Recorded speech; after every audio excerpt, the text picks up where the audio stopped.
Welcome to another episode of Hiring and Empowering Solutions. I am your show host, Molly McGrath, and today I have with me Andrea Costantine. Hi, Andrea. Thank you for being with us today. Thank you, Molly. Excited to be here. Yes, Andrea is the founder of Community for the Soul. I love your tagline, people, culture, and community.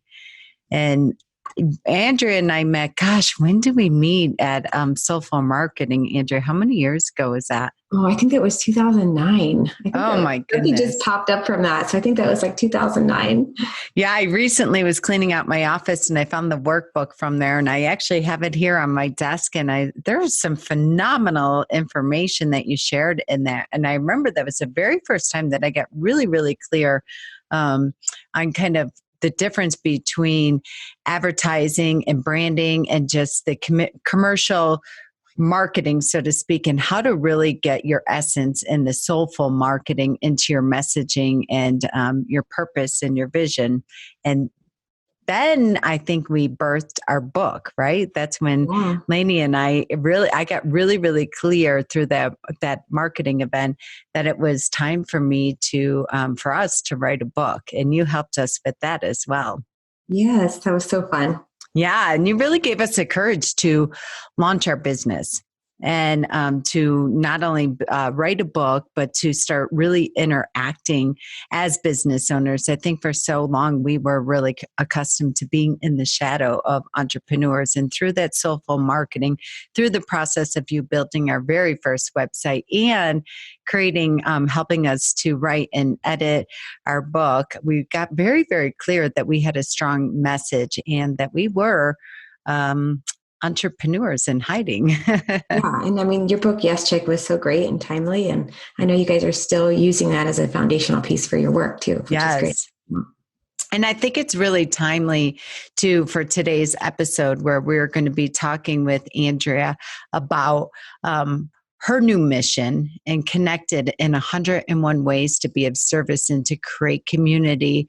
And I would love if you could, before we dive into that, if you could give us a little bit of your backstory and share with us how you got back to a place of service and community through your journey of being an entrepreneur and serving in the marketing and editing and book writing space. Yeah. I mean, I think when I would if I would have projected my path when I was 20, I would have thought it was going to be this beautiful straight line of just where I was going. And I don't even know if I had a clear direction at that point, but my life and path has been nothing but straight and ordinary. It's been all over the place and such a mix of directions and angles and everything. But I've always come back to this foundation of community being my passion. It's something that I really have identified as being triggered in me as young as I can remember. As 5 years old, I remember my dad. Well, let me tell you the story. So my family had a fast food chicken restaurant, kind of like KFC or something. And so we were in the back of that restaurant, and there was a homeless man digging through the trash. And my dad saw this man digging through the trash, and he ran into the building and got a box of fried chicken and brought it out to the man so that he wouldn't have to eat from the trash. He could have real food. And I remember seeing that and it just really striking me. I mean, at 5 years old, to see this act of kindness that my dad just randomly felt compelled to do. And that's the kind of things that I remember him doing when he was alive. But anyway, so I always had these tidbits of loving, giving back and community, and volunteered a lot. But my career path didn't really include that. So about, I think 12 years ago now, I worked on my first book called Speaking Your Truth, right? And so we did a series of Speaking Your Truth volumes. And from that, we started helping people publish their stories and write books. So I've been in the publishing world for the past 12 years, helping people to do that. And through that, I wrote a book, which is what we're talking about today, Connected 101 Ways to Be of Service and Create Community. But I didn't really put that as my primary focus. I was kind of working on all these other things.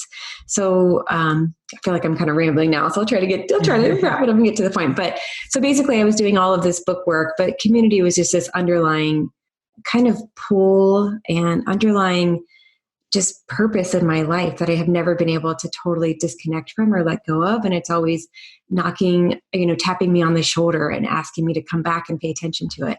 And so I just decided, with having two little kids, that it's time to put it as more of the forefront of my attention and energy. So.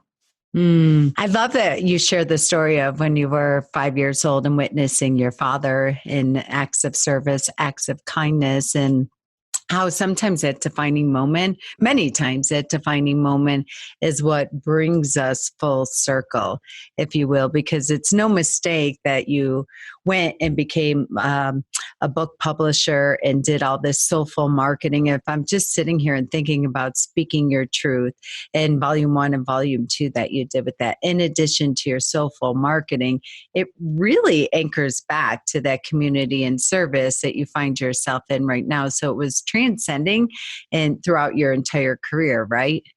Yeah, absolutely. I mean, the through line is there. It's always there. So, I mean, I don't think I could do any work that I didn't feel like was really being of service or giving back in some way or doing something that was meaningful. That's always been the thing that's like, if it's not meaningful, I can't do it. So for me anyways. Yeah. And as you know, I work with attorneys in small law firms. And in some of our early episodes, a friend of yours and mine, George Carroll, did a podcast episode with us on finding your purpose story.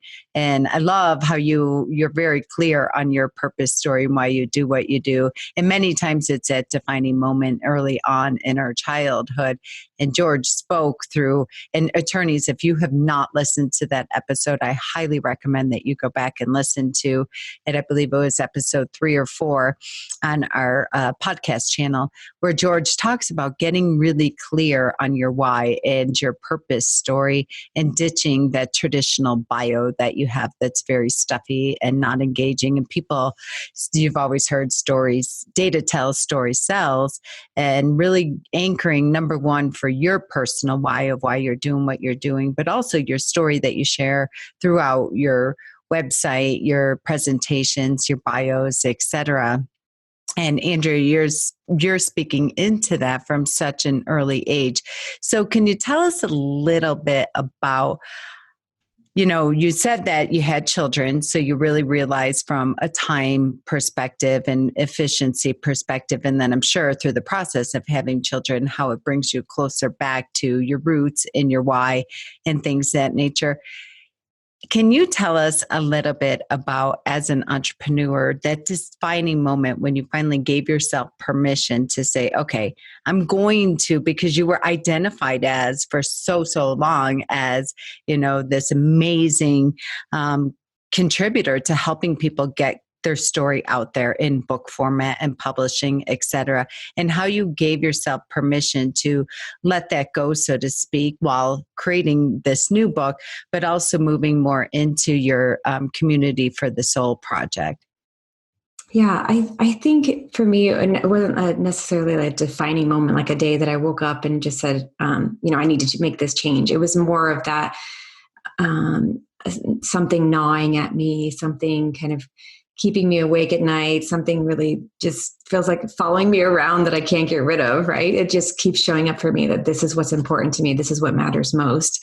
I did read the book Essentialism at the beginning of last year, and I highly recommend it. And it's all about, carving out everything in your life that doesn't really mean anything. That there's so many things that we put time, energy, and into that really have no merit in our life, right? They don't really add value. We're doing them just because we think we need to be doing them. So I think that kind of maybe fueled it a little bit, but I think also being a parent of young children, my kids are 3 and 6 right now, that I only have so much time. Before I had kids, I had so much time. I had unlimited amount of time. I could work all day and all night if I wanted to, but now I don't have that luxury. And so, and I don't want to go back to doing that. Now I realize there's so many other things that are important, but it was just more of this underlying current of like, there's something that I want to be doing that's meaningful. And if I'm doing work that's going to take me away from my family and my kids, then I want to make sure that it's having an impact. And I want to make sure something that I truly love and I'm feeling called to do, and that I'm not giving up on time with them to do something that isn't feeding my soul anymore. And so with my book work, I had a conversation with my husband in the fall, just that I think I'm ready for a change and I need to make this change. And so we just together decided, okay, it's a good time to transition again for me and, work a little bit less and focus on what I want to be focusing on. So really it was just listening to that inner voice, just like, that's won't leave me alone. Molly just won't leave me alone. So, and over time, I think I used to be a really quick decision maker, and I've decided now in my life, I'm more of a slow decision maker. I would make quick decisions, and not that they got me into trouble, but now I like to make sure that I've really thought things through and it's the best decision for not just me, but my entire family and world and community before I make that decision. And I find I'm happier with my decisions when I do take that time to just move into things more slowly. So. It brought me way back when we first met. And I remember one of the things in our very first interactions that stuck out with me, and I use it daily. I find myself quoting you when you made the comment of behind every breakdown is a breakthrough.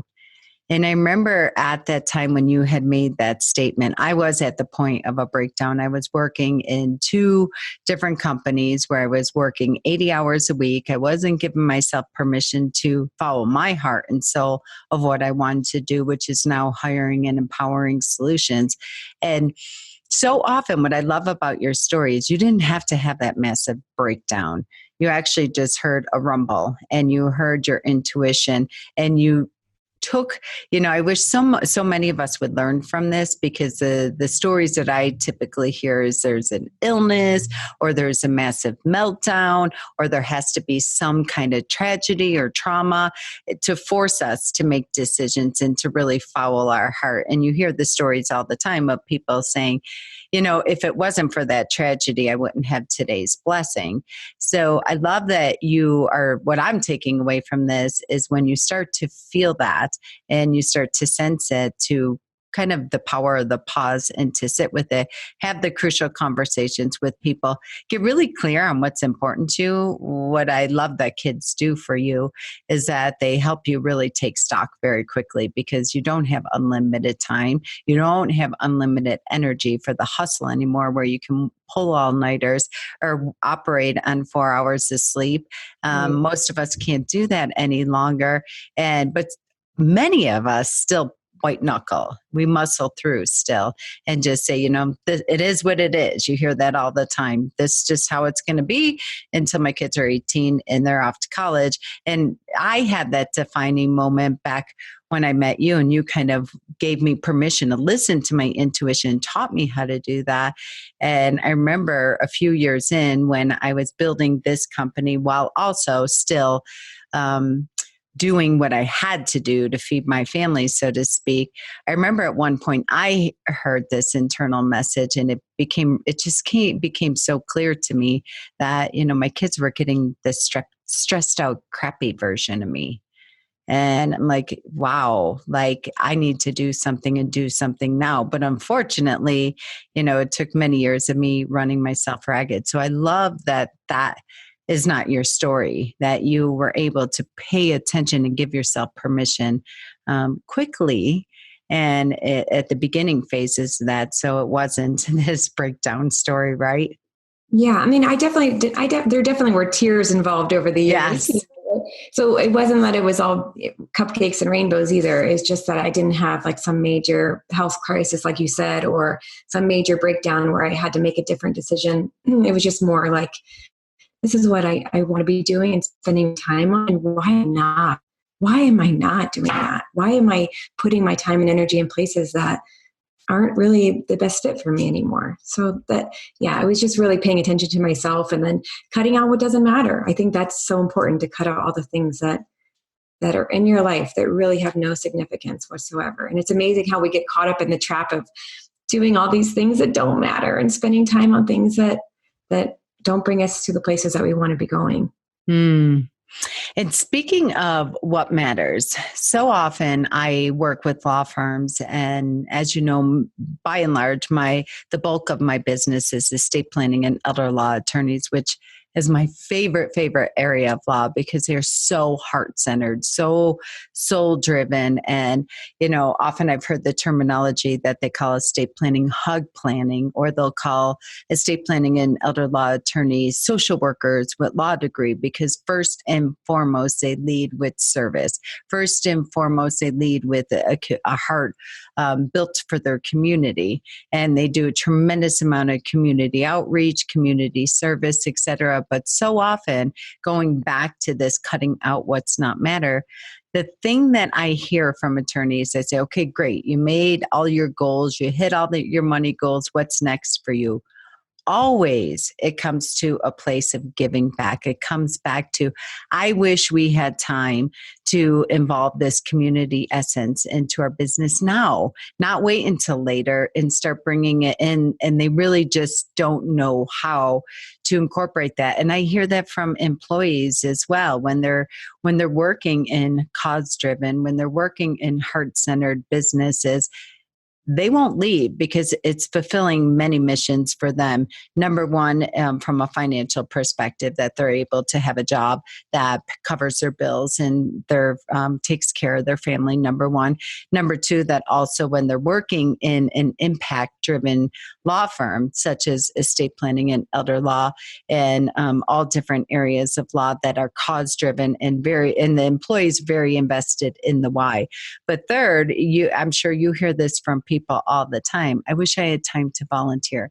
I wish I had time to give back. I wish it was more than I feel like I just wake up and go to work every day. But imagine if monthly, quarterly, annually, you had this ingrained in your business, hardwired into the fabric of your business, into your time template, into your quarterly, monthly, annual planning of really being able to give back and to have this community for the soul essence, where it is about the people, the culture, and the community. And what I love is that you inspire others, Andrea, to make a difference in the world by getting involved and creating community through compassion, contribution, connection. Those are words that connect with my listeners. Can you tell us a little bit, or just maybe give us some tips, tricks in regards to how they can start implementing this now? Yeah. Well, first I want to say that there's so many benefits and like as part of like being a volunteer or giving back in the community, right? It's good for our mental wellness. It's good for our mental health. Like typically the volunteer gets way more out of it than the organization or the people who they're even doing something for.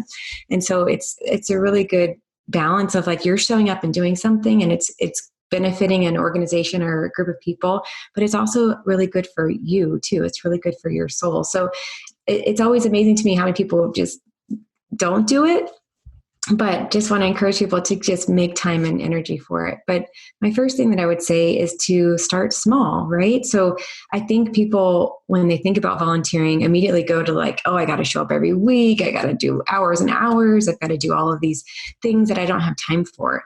But it can start really small. Like, there's many ideas of things that you can do, like just swinging by and dropping off cookies to retirement home, or dropping by on Easter that's coming up, or a certain holiday that's coming up, and just going in and we did Christmas carols over the holidays to a retirement home, and I serve ice cream. It takes me an hour to do at a local retirement home. So there's all these little things that you can do to just be involved and to not think of it as a major commitment. So I think that's the first thing, is to kind of simplify it and to think about what little things you have time for. So maybe you have a free weekend coming up, call around and see if you could bring in cookies or ice cream to a local retirement home. And then also just like look for ways in your everyday life. That's the other thing, is to not have to make it about being involved in an organization or a nonprofit per se, but to just actually, go into, actually like think about when you're going anywhere else. So if you walk into a grocery store, maybe there's somebody who needs help getting something off the shelf, or you notice that a neighbor hasn't really been out much lately. Maybe you can knock on their door and check and see how they're doing. Or if somebody just had a surgery, to bring them food or give them a gift certificate to a pizza place or something. So there's all these little ways that we can give back. And I think that's what adds up to making community and feeling like we're making a difference. So look for small ways, start small, and do really simple things to begin with. And I think that kind of like feeds the energy of giving back in community in a way that kind of gets you hooked, right? So it's like, oh, that felt good to do that. So what else can I do? Hmm.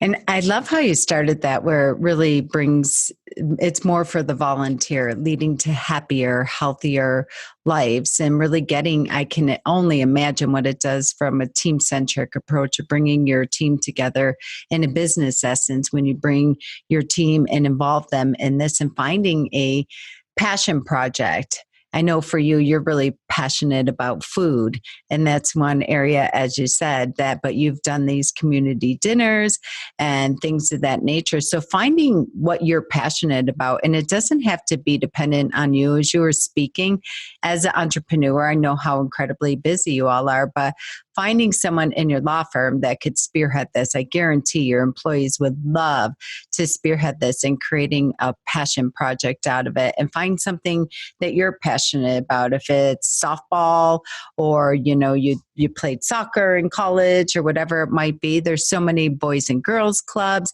If it's food that you're really passionate about doing, volunteering with Meals on Wheels, and maybe even taking your own spin. You mentioned going to retirement homes or nursing homes. I know my kids and I will do a lot of nursing homes. We have these, and they're new across the country, where there's residential homes in neighborhoods, but they're converting them into Right. for the Right. elderly. And we'll go and we'll make cookies and things of that nature on holidays, and go in there and bring it and just sit and watch TV with them, or play a board game or what have you with them, and just sit and visit. And they love it. It is so wonderful. I know at hospice, we would bring our dogs there, and they loved that we would go there on Sundays and bring our dogs there and bring cookies and sit with people, or give the family a break and say, go take a walk, go get some fresh air, or what have you. There's no shortage, and especially in the estate planning and elder law community, they're already living and breathing in nursing homes, retirement, Alzheimer's, dementia communities, special needs. There's no shortage of ideas, and there's absolutely no excuse for not getting involved. And it doesn't have to be dependent on the entrepreneur. Create a passion project. We'll have in the show notes Andrea's book for you to all. I highly, highly recommend that you get a copy of it to support you, and also with joining her newsletter that she has on her website as well. So you can take a look at that as well. So yeah, when you're talking, brought up some other ideas too. So if you think about, like you were just saying, visiting the neighborhood, retirement home there. But also I think what's important for people is to think, like, what comes easy and natural to you. Like for me, I do love to cook and bake. So when somebody has a baby, it's like no big deal for me to whip up dinner and bring it over there. Or if somebody is going through a hard time, to drop off food or to bake goods. But that's what I enjoy. So what do other people enjoy? Do you enjoy yard work and painting, or do you enjoy driving people around and taking them to appointments? Or there's all these different things about what you enjoy that could be really easy ways and easy entry points too, to giving back and doing something of service too. So to think about that. And then what you're saying for an office, a great thing to do is to sponsor a family too. There's so many opportunities to sponsor a family for any holiday that's coming up, or even, back to school items that's needed, or summer food drive for families, or things like that. So, and then another organization I love is Project Helping, and they have what's called kind kits that you can order from their website. And you basically order a kind kit. You can get them delivered to your office, and as an office, you put these and package these together, and they get delivered to certain nonprofits. And they have a variety of different ones that go to all different, types of nonprofits, from cancer patients to homeless kids, to things, all different things like that. So you can go on there and pick which things you're passionate about, and then do a kind kit, and then that gets to a nonprofit too. So you can do that in office, you could do it in home with your family. There's so many different ways that you could use those. Oh, wow. Is it kindkits.com or org? So you can go to projecthelping.org. Okay. And then through Great. there, you can go to their kind kits, and they spell kind with a Y, KYND. Okay. So kind kits. And they have all kinds of different things. And here in Denver, they've got volunteer projects that you can jump in on pretty much every day of the week. So definitely. Oh, fantastic. I'll have it down in the show notes as well, the link for you all to check that out. I think that's an easy way to get started at a minimum. Very easy. Yeah. And one thing I know that you, Andrea, you also incorporate your older son into a lot of your volunteering as well, right? Yeah. And what's the Yeah. difference that you've Hmm. seen with that of incorporating your family? Well, I mean, as being like an active volunteer my whole life, I feel like as soon as I had my kids, I was like, okay, they're going to volunteer with me. There's no question about it. So I think I took him to his first volunteer event, maybe when he was 3, and we did like a meal packing event where we packed meals, and it was really fun. And for some reason, he's really systematic, so he loves being in something that feels like a warehouse or a manufacturing facility, and that's kind of what it was. And I've taken him to quite a few things since then. And even last night, I run one of the Project Helping as a volunteer leader, one of their events. So I do the Colorado Feeding Kids volunteer night. And so he was there with me last night when we were doing it. And basically he's just there running around, like helping out pack all these food kits that we're making for kids to take home. But for me, I think it's important because I know, we somewhat live in a life of luxury, right? We have food on the table every night. We're able to travel and take vacations. We're able to do, fun things like that. And so I think it's important to make sure that they see and understand that not everybody has everything all the time, and to make giving back really something that's just innate, and that's something that we just do. It's something that we take time to, do something good for other people. Like, back in the late fall, we did birthday boxes for a nonprofit. And so we got together with a bunch of neighborhood friends and families, and we made a birthday box we did, I think, 12 kids. And each birthday box had party supplies, cake mix, frosting, candles, a present, books, all kinds of stuff. We did like these amazing boxes. And my kids just loved it. They loved helping it. The little one that's 3 was a little mad that he didn't get to keep some of the remote control cars and gifts, but the older one totally gets it and realized, like, some people can't afford a birthday party, and we are able to help people and do that and give that to them. So I don't know. I just try to incorporate it. And I think for me, it's just about helping them realize that not everybody has everything. And I feel like it's our civic duty to give back in whatever ways we can, little or big, or and all throughout the year. I know a lot of people center their give back around the holidays, and I really think it's every month, we should be focusing on it all throughout the year, not just during the Christmas season. So. I love the birthday box. I was at a professional and personal development 8-day seminar a couple of years back. And I remember there were 45 professionals in the room, and they asked, how many people have never had a birthday party? I was so amazed at how many people had raised their hands. And these are Really privileged wow. people that had professional careers, and they grew up in, by and large, very middle class families. And I love that. Just even thinking about going into your local area school and talking with the student counselor and just sharing this idea with them. It's so simple and just so powerful to be able to have that, or going into any of the boys and girls clubs or what have you. I love the birthday party idea because it's something that a lot of people, I'm really surprised, is not celebrated for them. And as adults, they don't even know how to celebrate that. So Yeah, that is, exactly. Yeah. I always tell my clients too, like, stay away from holidays, from Thanksgiving, Christmas, the traditional holidays, of using that as your opportunities to show up and be more creative and think about it in times where everyone else is showing up and it feels like it's a checking of the box, or it has a have to around it, and really make it more meaningful. And it will stand out so much more for people, and not just from a place of manipulation or opportunist to get additional business or what have you. Of course, it has to be driven by the heart and soul and from a place of connection and community. But thinking out of the box, such as that, wow, just something as simple as the birthday, that's amazing. Yeah. And there's so many ideas. I mean, literally, you can, there's so many ideas, right? I think as soon as you have, like, you switch your mind to the awareness of, like, what's possible and how can I give back, you can think of a million things to do. So, it's just a matter of finding what things interest you. So what things are you passionate about? If it is sports, maybe it's collecting basketballs for kids that don't have a basketball, or soccer balls, or something like that. Or maybe it's animals, or maybe it's food. So to use whatever you're passionate about and then find a way to weave that into your give back. So. Mm.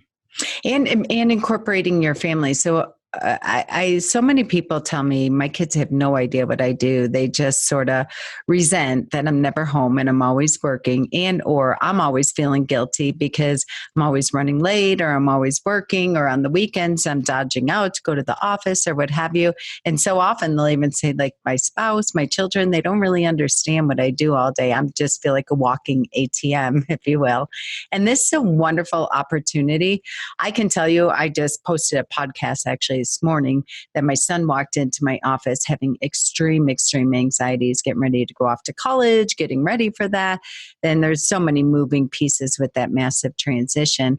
And he had come in and he was really feeling anxious, and I couldn't help him in that moment because I had to run off to a meeting.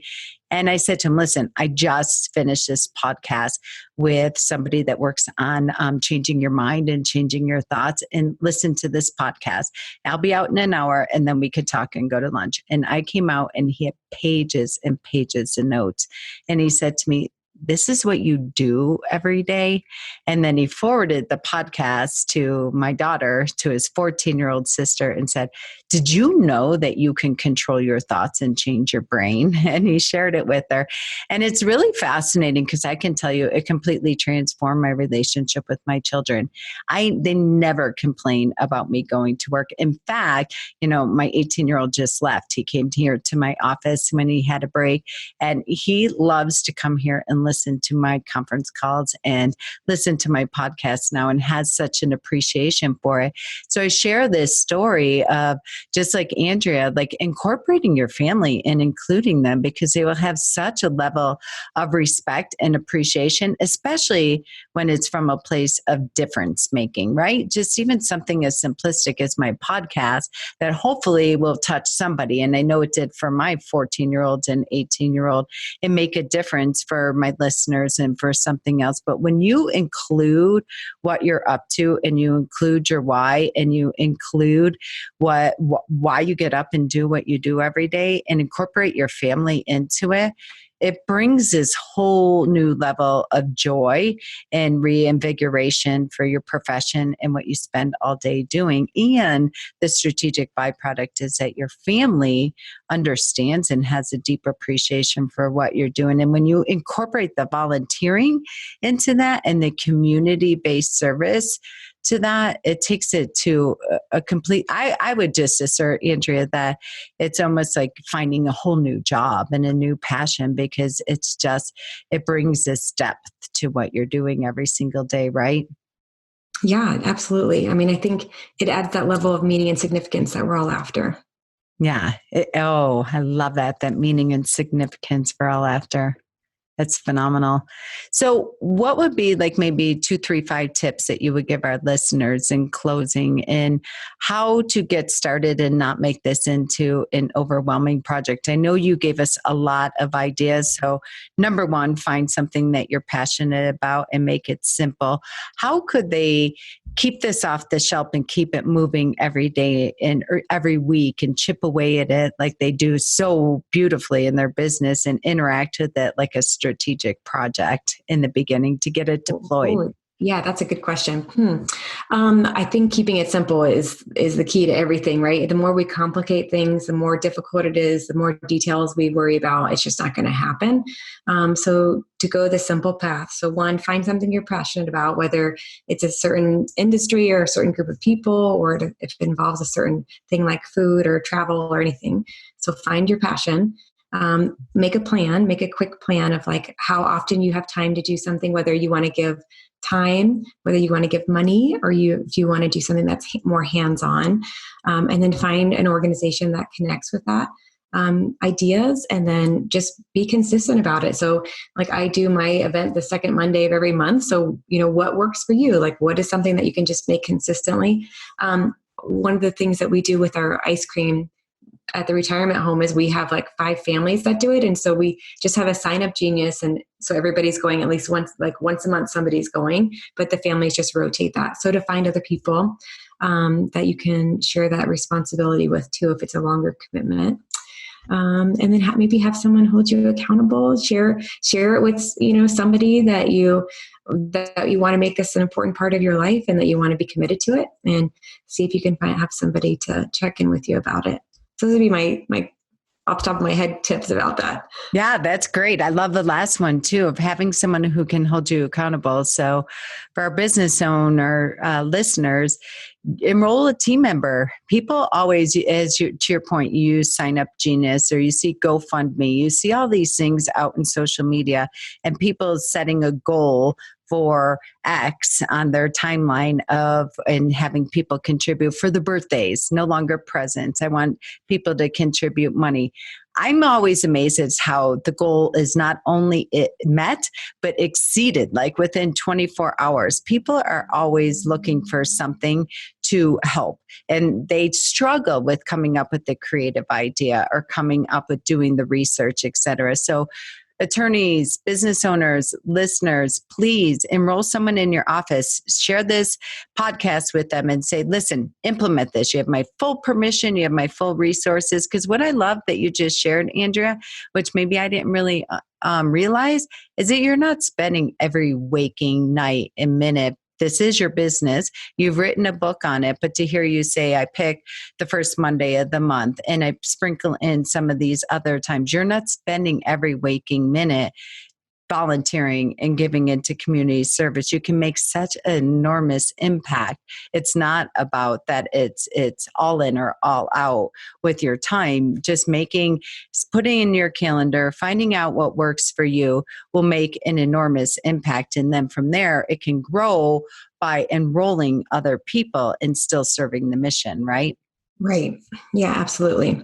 Yeah. I mean, an hour a month, really, I mean, it's all you really need to give back and to feel like you're doing something. So if you can find 1 hour in the 30 days of the month, then you're doing it, you're giving back. And then I think it can grow from there if you want it to. Yes, absolutely. And then include your family. So it's good family time too, if you have a family. Oh, so, yes. Yeah. So, yeah. It's a good family time. It's also an amazing retention tool for your employees. The law firms that I work with that have incorporated some type of community service and or volunteer in their employees, to your point, are really, truly, genuinely happy, but also so invested within their community. And as many of you know, I do recruiting, and I can't tell you how many times when I'm inboxing people and saying, hey, are you looking for a new opportunity? Do you want a new job, etc.? They're like, nope, I'm completely happy where I'm at. They won't even consider getting on the phone with me for more money, more opportunities, or what have you. And so often I'll go to the website to see where are these people working that is so phenomenal that they aren't even willing to talk to someone else where they can maybe have more money, more vacation time, better 401k, whatever it might be. And I just love when I look at the websites, because the websites do emulate that personality of community, of volunteering, of heart-centered, of soul-centered vision and mission and culture that they're creating. And quite often there is a volunteer component of it. There is some kind of community involvement in it. It's not just about working for a business that has all these perks. It's very much soul-centered and heart-centered. Yeah. I mean, I think the more you give back and the more you're involved, the more you feel like you belong, the more committed you are to whatever it is you're working on. Right. So kind of that cycle. Yes, yes. Well, thank you for your amazing ideas. And I'm going to have in the show notes of, I love these kind kits, and I'm going to put this down here in the show notes. And then can you tell us the name of the first book that you read again? I want to make Essentialism. Essentialism, I think is what I mentioned, right? Yes. Yeah. Yeah. Essentialism. It's phenomenal. Definitely a must read, and maybe a read every couple of years book too. So like need to come back to it and just be like, okay, let's go back through this again. And it's a really fun, easy read. So. Oh, great. Well, thank you for all of your value bombs today, Andrea, and for being our guest and sharing about community for the soul. And again, in the show notes, I will have the link to Andrea's website, in addition to how to purchase her book, which I highly, highly recommend, Connected 101 Ways to Be of Service and Create Community. And then I'll also have reference to how to get a hold of the care kits and Essentialism, the book. So thank you for being our guest today.